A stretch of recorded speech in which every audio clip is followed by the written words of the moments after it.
बिस्मिल्लाहिर्रहमानिर्रहीम। अस्सलामुअलैकुम। सेशन में आपको खुश आमदीद कहते हैं।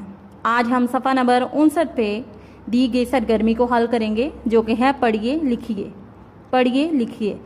इस सरगर्मी में 4 हरफी जुमलों की पढ़ाई और लिखाई करने हैं। सबसे पहले जुमलों को और अल्फाज को पढ़ने की मशक करते हैं। मेरे साथ आप भी पढ़िए। तेवाव तो लाम वाव लो तो लो। तेवाव तो लाम वाव लो तो लो। बेलिफ बा बाबा ये है ये। बाबा ये। तेवाव तो लाम वाव लो तो लो। बाबा ये तो लो। दोबारा पढ़ें। बाबा ये तो लो। बाबा ये तो लो। अगला जो लफ्ज़ है वो है रेवा रो क्याफा को रोको। रेवा रो क्याफा को रोको। जुमला जो हमारे पास वो है दाल अलिफ दा दादा। रेवा रो क्याफा को रोको। क्याफा को दादा को रोको। ये हमें बेतरतीब जुमला दिया गया है, हमने इसको तरतीब के साथ लिखना है। दादा को रोको। दोबारा पढ़ें। दादा को रोको। अगला जो लफ्ज़ है वो है जीवा जोड़ एवाड़ो जोड़ो। जीवा जोड़ एवाड़ो जोड़ो। जीवा जोड़ एवाड़ो जोड़ो। बेलिफ बा जीम अलिफ जा बाजा वाओ है वो।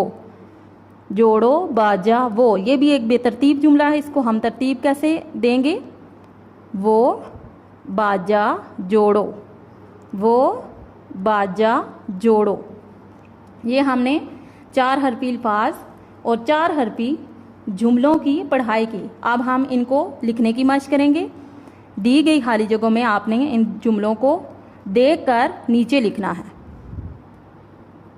पहला जुमला जो हमारे पास वो है बेलिफ बा बाबा ये है ये। बाबा ये। तेवाव तो लाम वाव लो तो लो। बाबा ये तो लो। अगला जो जुमला है इसको तरतीब के साथ लिखेंगे। दाल अलिफ दा दादा।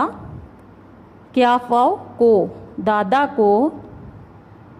रेवाव रो क्याफाव को रोको। दादा को रोको। अगला जुमला है वो भी बेतरतीब लिखा गया है, इसको हम तरतीब के साथ लिखेंगे। सबसे पहले लफ्ज़ लिखेंगे वो। वाओ है वो बाजा। बेलिफ बा जीम अलिफ जा बाजा। जीम वाव जो रेवाव रो जोड़ो। वो बाजा जोड़ो। ये हमने जुमलों को पढ़ने और लिखने की मशक की। आपने भी अपनी किताब के सफ़ा नंबर 59 पे इसी तरह जैसे मैंने आपको जुमलों को लिखने का तरीका और पढ़ने का तरीका बताया, आपने इसी तरह पढ़ना और लिखना है।